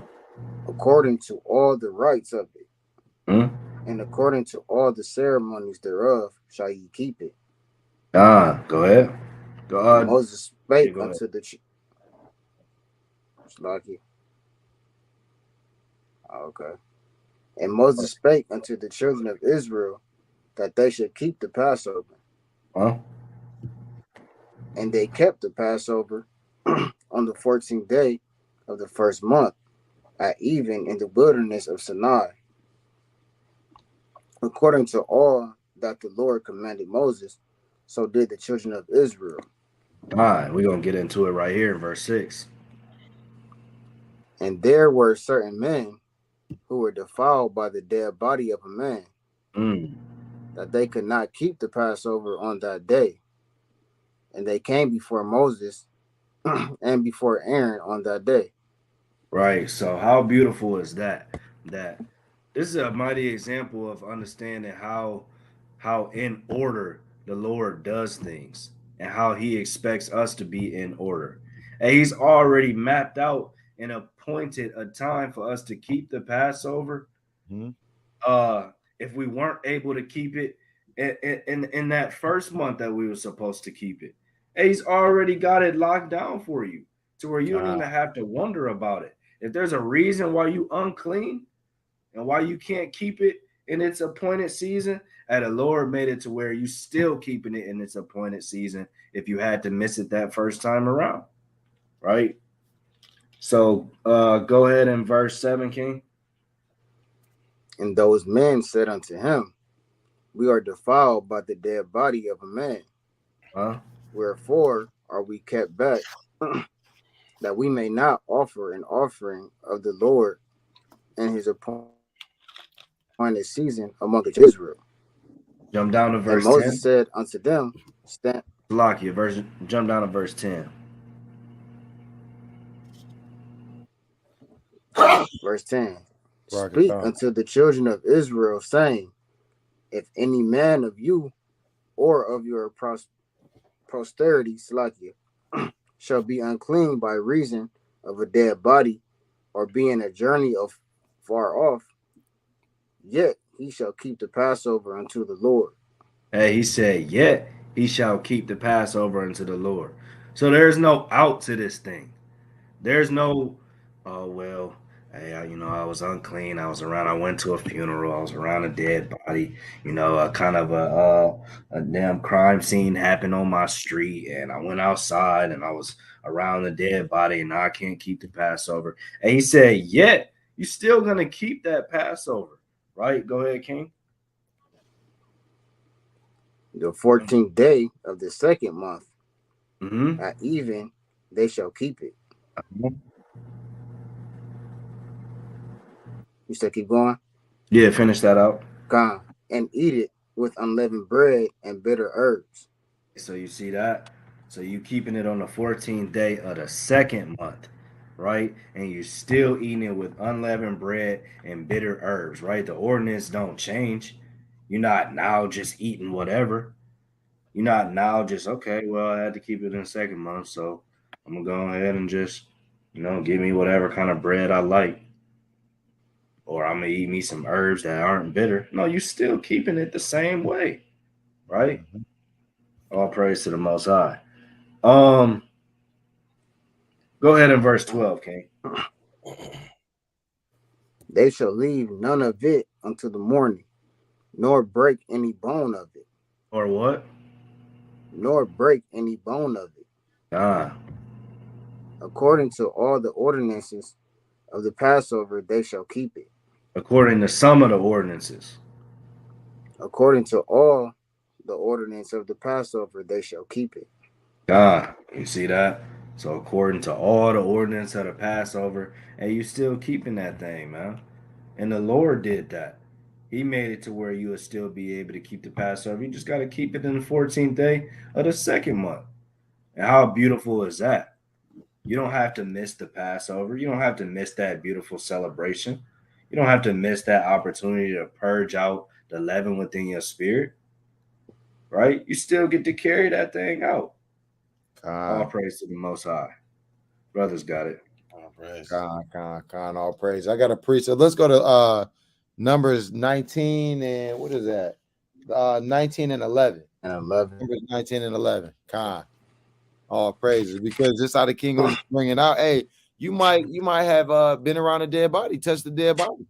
You know what I mean? So we see how all the ordinances line up perfect with the law. You know, just wanted to bring that account out real quick and show it in the law. All praise. This is Numbers 19 and 11. He that toucheth the dead body of any man shall be unclean 7 days. You see that? So hey, you might have touched the dead body of a man. Hey, you unclean, so you can't keep the Passover. You know, a woman might have been on her cycle. Hey, she's unclean, so she couldn't keep the Passover. Then you follow what I'm saying? So these things, as we see, is perfectly in the law. There's the ordinances on how to keep the law, even if you unclean during the Passover, right? And then back in that Numbers 9, were you gonna bring out that 13, King? Oh, you got it. All right, okay, bring out that 13, Baba Kasha, because as well as far as like now, and this goes into purging out the leaven as well and being in that right spirit. Because let's say a brother, hey, he not unclean, hey, he not on a far journey, but he just kind of like, well, you know what? I'm not keeping the Passover this year. I'm gonna go into work this year. You know, I'm gonna do servile work. I'm not gonna keep the Passover, or you know what? Hey, I'm gonna sit around and play Madden all day this year. You know what I'm saying? Whatever it may be. Or you know what? But I kind of can't stand so-and-so. They gonna be keeping the Passover. They holy convocating. I don't want to deal with them. I'm not keeping it this year. And being one of them wicked spirits. Let's see what the Most High say about that as well. You got it, King, on that Numbers 9 and 13, Baba Kasha. This is Numbers 9 and 13. But the man that is clean and is not in a journey and forbear to keep this Passover. You see that? That means you not unclean and you forbearing to keep the Passover. You just like, look, I'm not doing it. I ain't keeping the Passover, Yahweh. Go ahead. Even the same soul shall be cut off from among his people. Because he brought not the offering of the Lord in his appointed season, that man shall bear his sin. You see that? And we went into that earlier too when we brought that account in Genesis, how you know that the Passover lamb, that's a sacrifice, and that's a burnt offering, and you forbear to bring that sacrifice unto Yahweh. Read on. And if a stranger shall sojourn among you, and will keep the Passover unto the Lord according to the... Now it's important to know, and this stranger is an Israelite who doesn't live in the land, right? A stranger that's sojourning among you. And we can bring out the context later in this same verse to give you the understanding. Go ahead, King. You can read on, King. And according to the manner thereof, so shall he do.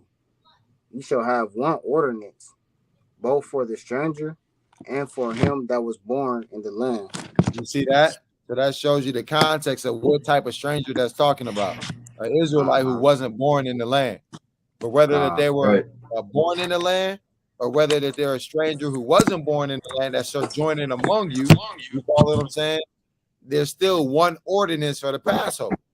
All of the same ordinance. Hey, you got to have your lamb, first year, no blemish, a 14th day of the first month, on the second month, on the 10th day, you set it apart, your bitter herbs, your unleavened bread, you know what I mean? The no servile work, all the ordinances of the Passover, whether you're a stranger that wasn't born in the land, that's the Israelite, or whether you were born in the land, there should be one ordinance because everything is decently in order. You got it, King. God, all praises. All praise to the Most High. Beautifully said, beautiful breakdown. Con. Okay. Let's get back into Exodus and then jump down to verse 19, King. Exodus 12 and 19.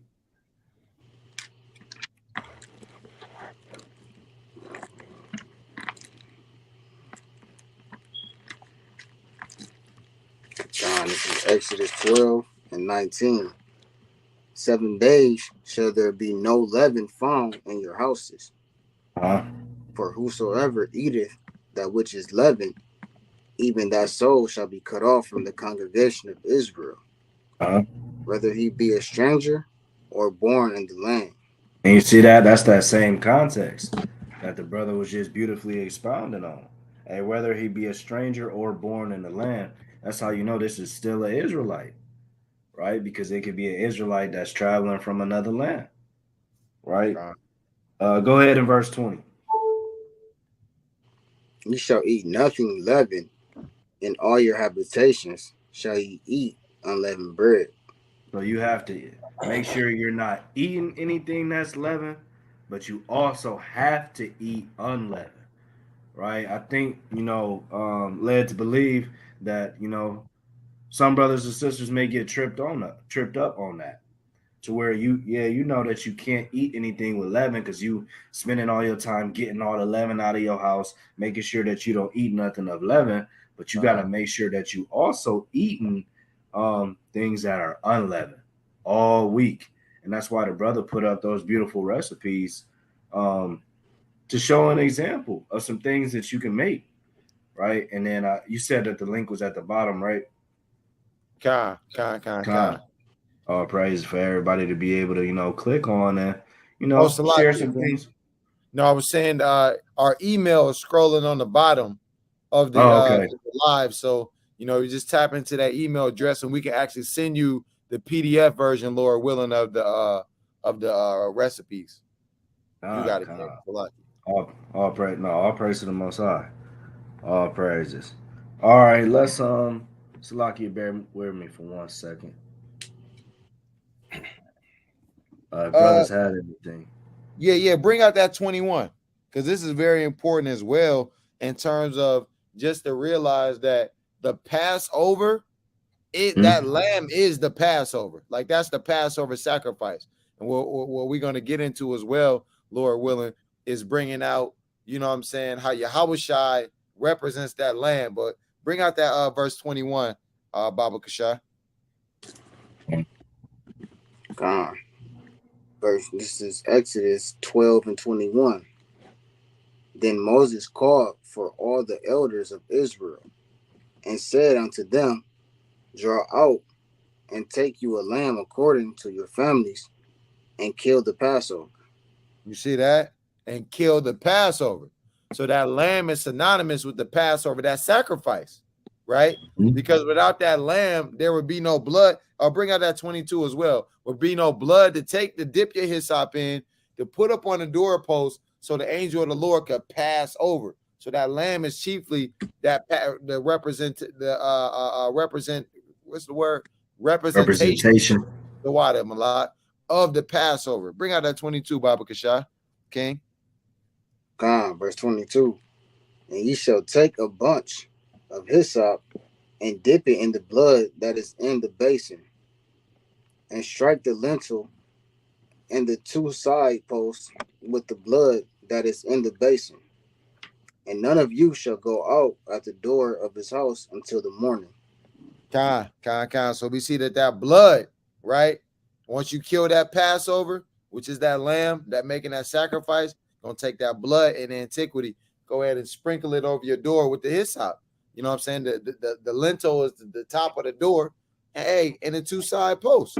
But you see, chiefly that Passover lamb, that sacrifice, which represents Yahweh Shai, it's like it represents Yahweh Shai. That is chiefly the Passover. Is that sacrificial lamb? You got it, King. God, all praise to the Most High. I'll bring that verse 16 out, right? God. Okay, God. All praises, all praises. All right, let's jump down to verse 42, King. Baba Kasha. God, this is Exodus 12 and 42. It is a night to be much observed unto the Lord for bringing them out from the land of Egypt. This is that night of the Lord to be observed of all the children of Israel and their generations. And this is the kind of precept that can make you um put you in that spirit of appreciation, man, of understanding what our forefathers and foremothers went through. Kind of really think about standing there with your loins girded, eating in haste, and then think about the journey out of Egypt. And that's on foot, man. You gotta just kind of think about that, put you in the spirit of, you know, it's beautiful for us to look back on these things and understand, but just think about how we get to keep the Passover. I mean, let's just be honest, man. We keeping the Passover in a comfortable type of situation. We can Mm. gather in mirth and gladness and, you know, be amongst one another and not uh there not be looming danger, right? So we gotta, hey, that should be all the more reason why we go hard in this thing and keep the Passover and the Feast of Unleavened Bread to the best of our ability. And when we gather and we really have ourselves a good time, we really throw down, we really enjoy uh one another's company and really get into the spirit of this thing, right? Go ahead in verse 43, King. God. And the Lord said unto Moses and Aaron, this is the ordinance of the Passover. There shall no stranger eat thereof. But you see in verse 19, we saw that um it says, "Thou soul shall be cut off from the congregation of Israel, whether he be a stranger or born in the land." So we know that's talking, that stranger is talking about being an Israelite, but this stranger can't be the same stranger if he's saying, "There shall therefore shall no stranger eat thereof." Right? This isn't talking about your people, right? Go ahead and you can keep reading. Salaki, King. Let's prove that. If you can share your screen, if you still got the blue letter up, I got you. you know what I mean? Can y'all see Prove it? that. Kyle, let me get you right here, okay? There you go. God. Because like the king is bringing out is very important. Hey, don't invite them Amalek to Passover with you. You know, God. you got your neighbor, they next door, and they kind of knocking on the door. Hey, see, you're about to have a holy day. Can I kind of come in and eat with you? La, Right. you know what I'm saying? Inviting the heathen. You got the heathen who want to cleave. Hey, you got the Cleaving heathen. I almost said the Cleveland heathen. God. The Cleveland Oh, heathen, praises. and they want to come home from work. Let's not take the heathen home from work day and let them keep the Passover with you, right? God. You got it, All King. right, here it is, King. God. So you see the Nekar, and scroll down, Baba Kasha. God. That's lucky. You see a foreign alien, that which is foreign, right? A foreigner, or abstractly heathendom. You see that? Heathendom.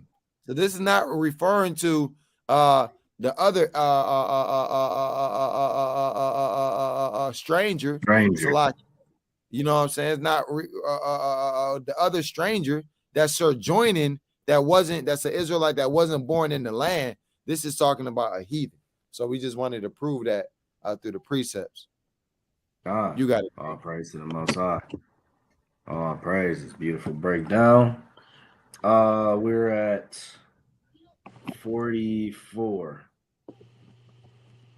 This is Exodus 12 and 44. But every man's servant that is bought for money, when thou hast circumcised him, then shall he eat thereof.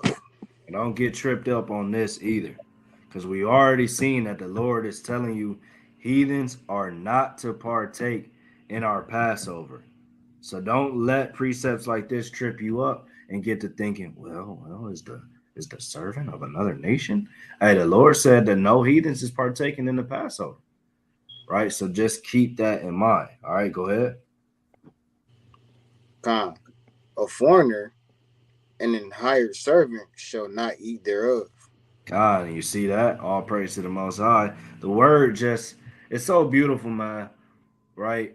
Keeping things in its proper context, things just get proven over and over and over again. Go ahead, King. In one house shall it be eaten. Hmm? Thou shalt not carry forth aught of the flesh abroad out of the house, neither shall ye break a bone thereof. Con, and that's key.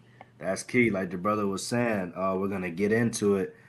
He's gonna bring out some precepts on the understanding of not breaking the bone thereof, right? And then finish it in verse 47, King. All the congregation of Israel shall keep it. No, some of the congregation. All the congregation of Israel shall keep it. You see that? It says all the congregation. Now, it's probably pretty common, you know. A lot of us have children. A lot of our children have a very specific diet of what they like to eat and what they ain't acquired a taste for yet. But we ain't catering to what our children like to eat. Hey, you're going to eat lamb on the Passover. You're going to eat bitter herbs on the Passover. And that's just what it is. Because the Lord clearly said all the congregation, not some of the congregation if your children don't like it. All the congregation of Israel shall keep it. Right? So you don't want to find yourself in that spirit of, making exceptions. Because then what? That's that Matthew 10, right? When you loving son or daughter more than me, he is not worthy of me. Right? So all the congregation of Israel has to keep all of these ordinances of the Passover. And that's a beautiful point, even in terms of not breaking bones. And another thing, when we look in this 46, it says, in one house shall it be eaten, thou shalt not carry forth out aught of the flesh abroad out of the house. Hey, this ain't the time to be getting leftovers and making a plate to take home. Yeah.